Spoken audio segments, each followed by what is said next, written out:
Botulismo, paralisia respiratória, o milagre que deu nova vida a um jovem na CCB, o desespero da família e a coragem da fé. A sala de espera do Hospital das Clínicas em São Paulo estava abarrotada de irmãos da Congregação Cristã no Brasil, CCB. O ar pesado, carregado de orações murmuradas e lágrimas contidas, contrastava com o burburinho habitual dos corredores. No centro daquele mar de pessoas, a mãe de Lucas Ribeiro, um jovem de 22 anos, seguirá a cabeça entre as mãos, os dedos entrelaçados como se tentassem segurar os últimos fios de esperança. Senhor, não deixe meu filho partir, sussurrava Dona Maria, enquanto as lágrimas escorriam por seu rosto marcado pela preocupação. Ao seu lado, seu João, o pai de Lucas, mantinha os olhos fechados, as mãos apertando com força o hino 457, Deus é o nosso amparo, como se as palavras pudessem, por si só, reverter o quadro clínico do filho. Do outro lado do corredor, irmão Paulo, um dos anciãos da congregação local,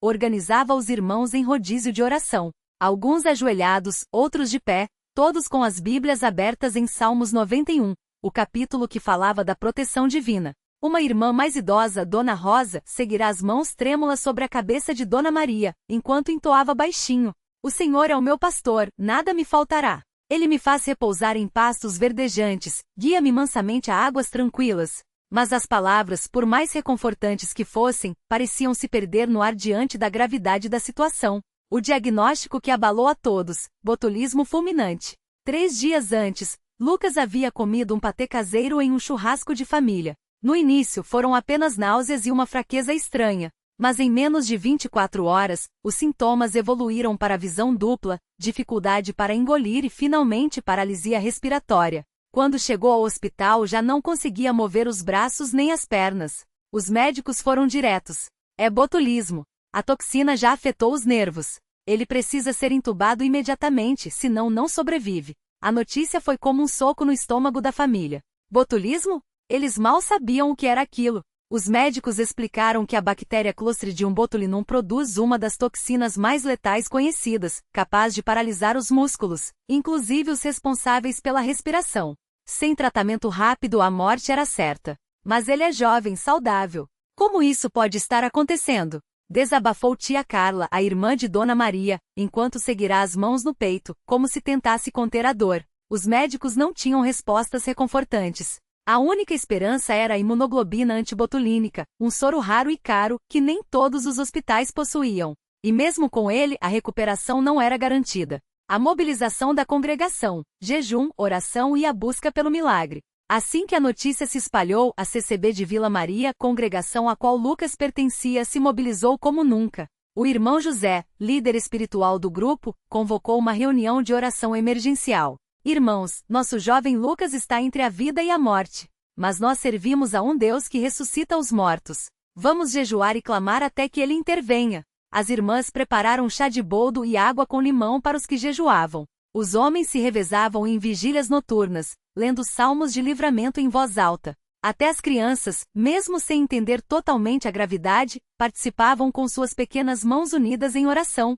Jesus, cura o irmão Lucas, por favor, pedia Pedrinho de 8 anos com os olhos cheios de lágrimas. Enquanto isso, no hospital, a situação de Lucas piorava. Os médicos informaram que mesmo com soro, a paralisia estava avançando.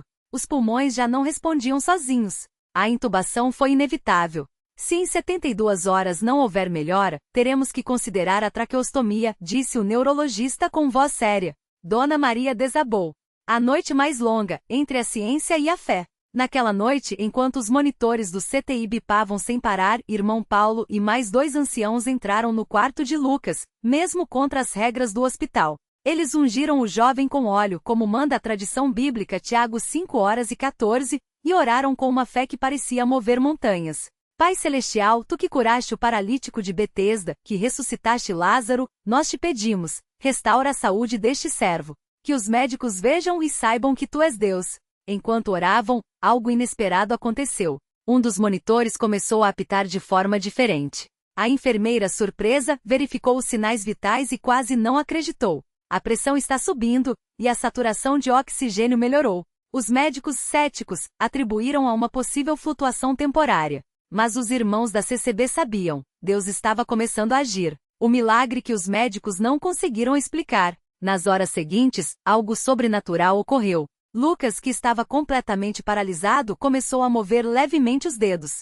Depois pisou o pé. Os médicos, atônitos, pediram exames de emergência. Isso não faz sentido. A toxina do botulismo leva semanas, às vezes meses, para ser eliminada. Ele não deveria ter nenhuma melhora tão rápido, exclamou o neurologista. Mas os fatos estavam ali, a paralisia estava regredindo. Em menos de 48 horas, Lucas já conseguia respirar por alguns minutos sem um respirador. No terceiro dia, algo ainda mais impressionante aconteceu. Ele abriu os olhos e sussurrou: "Mãe, eu tô com sede." Dona Maria caiu de joelhos, chorando e agradecendo a Deus. Os médicos, sem explicação científica, apenas balançavam a cabeça, incrédulos. Isso é inexplicável. Nunca vi um caso de botulismo reverter tão rápido, admitiu o infectologista. Mas para os irmãos da CCB não havia dúvida, era um milagre. A alta médica e o testemunho que abalou a congregação. Uma semana depois, Lucas recebeu alta. Fraco, mas andando com suas próprias pernas, ele entrou na congregação no domingo seguinte e contou seu testemunho diante de centenas de irmãos. Eu ouvia tudo o que acontecia ao meu redor, mas não conseguia me mexer. Só uma coisa eu sentia com clareza, uma paz que não era deste mundo. E então ouvi vozes orando por mim. Não eram vozes de pessoas, eram anjos. E de repente, senti como se uma mão me puxasse para fora das trevas. O templo explodiu em lágrimas e louvor. Muitos que estavam em dúvida se converteram naquela noite. Até médicos e enfermeiros que acompanharam o caso vieram até a congregação, querendo entender o que havia acontecido. Eu não sou religioso, mas o que vi não tem explicação médica. Se isso não foi um milagre, então a ciência precisa rever seus conceitos, disse um dos médicos, emocionado. A vida após o milagre, um chamado para servir. Lucas não saiu ileso da experiência. Além da cura física, algo em seu coração havia mudado. Ele, que antes era um jovem comum, agora sentia um chamado para servir a Deus de maneira mais profunda. Eu vi o quanto a oração dos irmãos foi poderosa. Agora quero que minha vida seja um testemunho disso, declarou enquanto ajudava a organizar um culto de ação de graças em sua casa. Sua família, que já era devota, se aproximou ainda mais da congregação. Dona Maria agora liderava um grupo de oração pelas famílias doentes, e seu João se tornou diácono, auxiliando os necessitados. Até hoje, quando alguém na CCB passa por uma prova difícil, o testemunho de Lucas é lembrado. Se Deus curou botulismo em 3 dias, Ele pode fazer qualquer coisa. E assim, um caso médico sem esperança se tornou um dos maiores milagres já vistos na congregação cristã no Brasil, uma prova viva de que quando a fé se une à oração, até as leis da natureza se curvam ao poder de Deus. Fim? Ou será apenas o começo? Este relato, embora fictício, é baseado em inúmeros testemunhos reais de cura na CCB e em outras denominações cristãs, onde a fé e a medicina se encontram de maneiras surpreendentes. Botulismo, paralisia respiratória, o milagre que abalou a congregação. Continuação, uma história de fé, dor e a glória de Deus manifestada entre os seus. O despertar da fé em meio à tempestade. A casa de Lucas, antes silenciosa pelo peso da doença, agora transbordava de vida. As paredes, que testemunharam lágrimas e súplicas desesperadas, ecoavam cânticos de gratidão.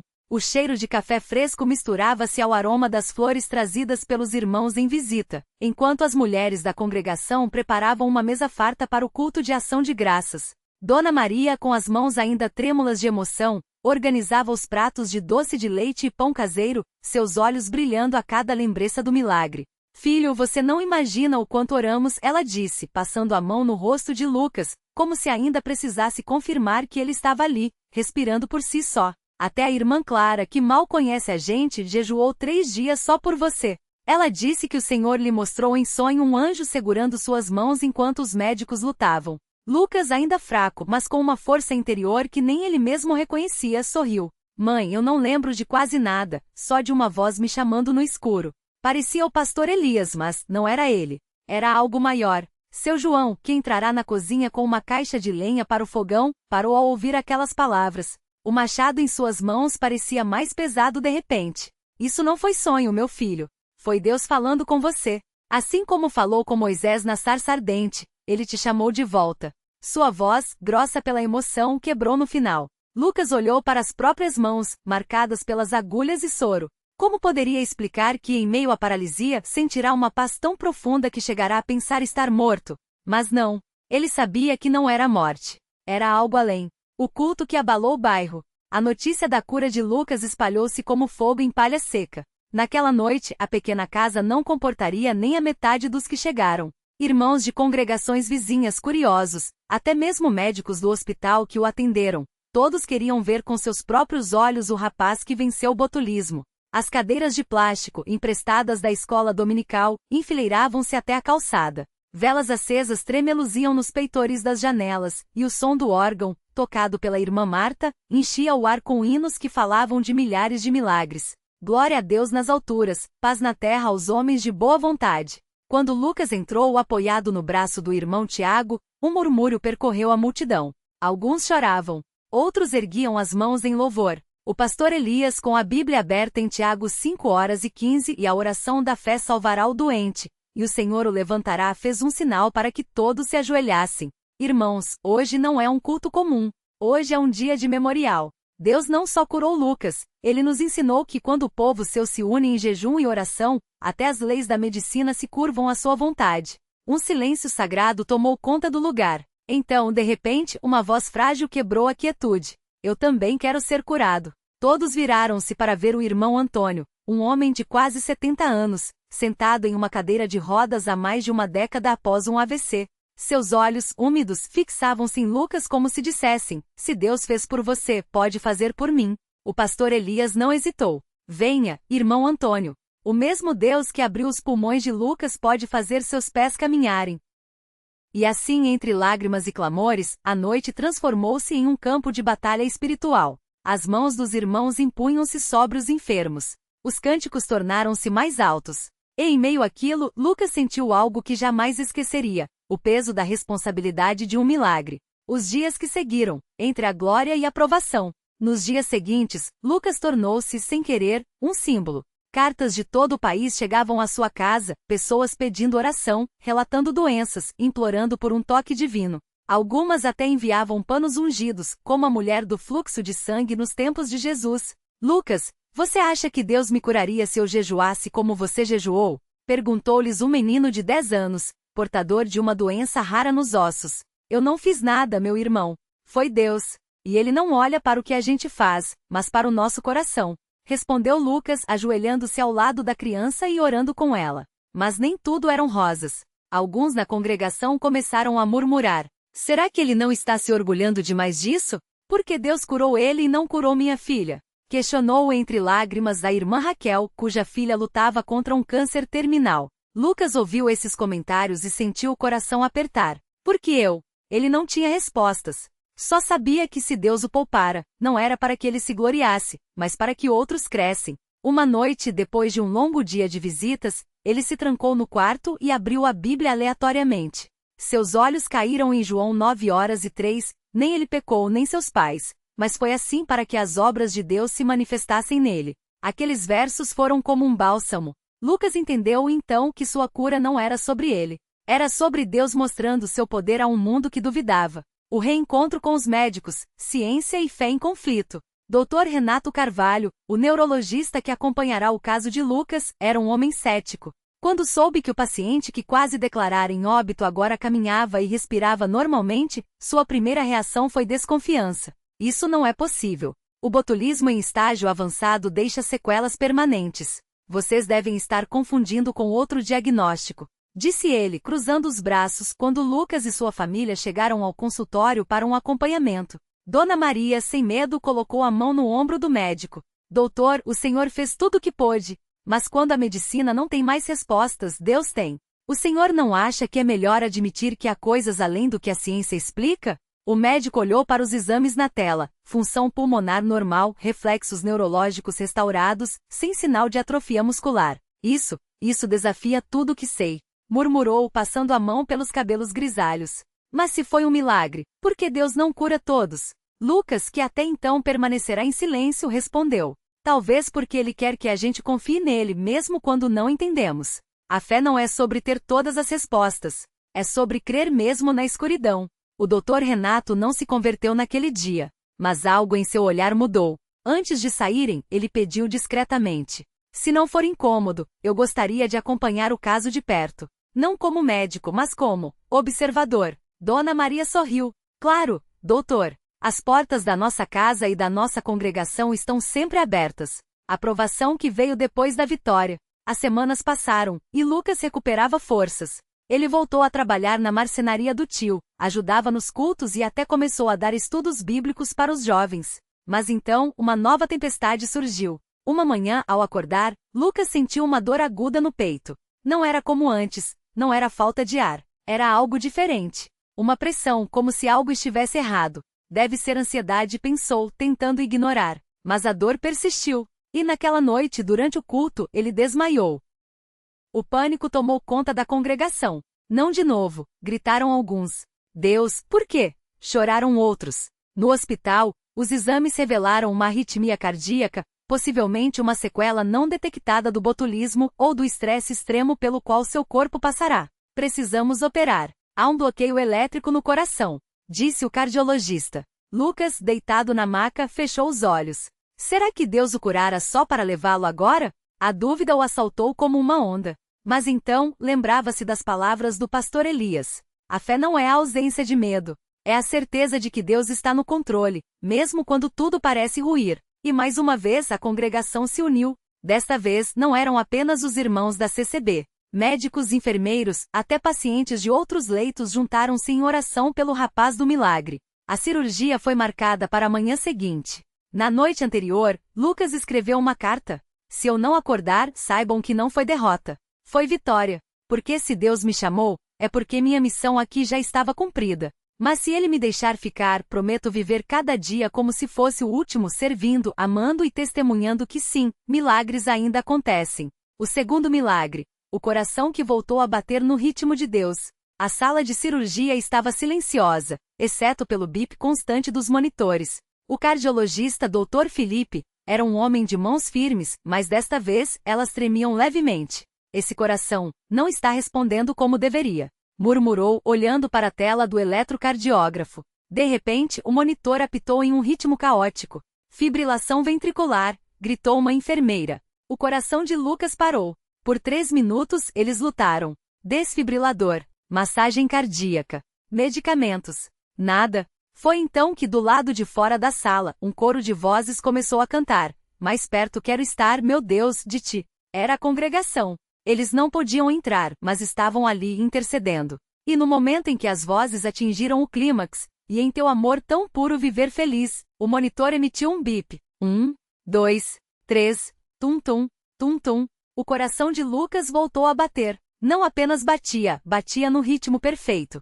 O Dr. Felipe recuou, atordoado. Isso não é normal. Não há explicação médica para isso. Mas Lucas, ainda sob efeito da anestesia, sorriu fraco. Não precisa de explicação médica, doutor. Só de fé. O legado de um milagre. Uma vida entregue. Nos meses que se seguiram, Lucas tornou-se um pregador. Não um pastor ordenado, mas um homem que levava a mensagem de esperança aonde quer que fosse. Ele visitava hospitais, falava em cultos, escrevia cartas para os doentes. Um dia, uma mulher o abordou após um culto. Meu marido tem esclerose lateral amiotrófica. Os médicos disseram que não há cura. O que eu faço? Lucas segurou suas mãos. Você ora. Você jejuas. Você confia. E mesmo que a cura não venha como a gente quer, você sabe que Deus está no controle.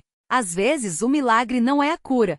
É a força para suportar. Ela chorou em seus braços. Mas eu tenho medo de perder a fé. Fé não é ausência de medo. É escolher crer mesmo com medo. Respondeu Lucas, lembrando-se de suas próprias dúvidas na mesa de cirurgia. O reencontro com o passado. A redenção de um incrédulo. 1 ano depois do milagre, Lucas recebeu uma visita inesperada. Marcos, seu antigo amigo de infância, que o abandonara quando ele adoeceu, com medo de pegar algo. Eu soube do que aconteceu com você. E eu não mereço seu perdão, mas preciso dizer que estava errado. Marcos gaguejou, olhando para os próprios pés. Lucas não hesitou. Abraçou-o. Deus não nos chama porque merecemos. Ele nos chama porque nos ama. E eu também te amo, irmão. Marcos, que sempre zombara da fé de Lucas, agora chorava. Como você pode ser tão bom depois de tudo? Porque eu também já fui como você. Cheio de dúvidas, cheio de medo. Mas Deus me mostrou que quando a gente pensa que está no fundo do poço, Ele está lá, esperando a gente olhá-lo. Naquela noite Marcos foi ao culto pela primeira vez. E quando o pastor Elias fez o apelo final, ele foi à frente, ajoelhou-se e entregou sua vida a Cristo. O testemunho que nunca cessa. Anos se passaram. Lucas casou-se com uma irmã da congregação, a doce irmã Ana, que o apoiara desde os primeiros dias da doença. Eles tiveram 2 filhos, e Lucas continuou seu ministério de visitação aos enfermos. Uma vez, um jornalista cético o entrevistou. Como você explica racionalmente o que aconteceu com você? Lucas sorriu. Não explico. Acredito. E sabe qual é a diferença entre fé e razão? A razão diz, prove que Deus existe. A fé diz, Deus, prove que eu existo para ti. E ele provou. Todos os dias, em cada respiro que tomo. O jornalista, sem palavras, apenas anotou. Homem curado de botulismo atribui milagre à fé. Ciência não tem explicação. Mas para Lucas, para sua família, para a CCB e para todos que testemunharam aquele milagre, não era necessário mais nenhuma prova. Porque, como dizia o hino que cantavam naquela noite de ação de graças, Deus é fiel, Deus é amor, Ele ouve a nossa oração. Quando tudo parece perdido, Ele faz um novo coração. E assim o que começou como uma tragédia tornou-se o maior testemunho de uma congregação, que Deus não está morto. Ele vive, e Ele ainda opera milagres. Fim. Ou apenas o começo de muitas outras histórias de fé.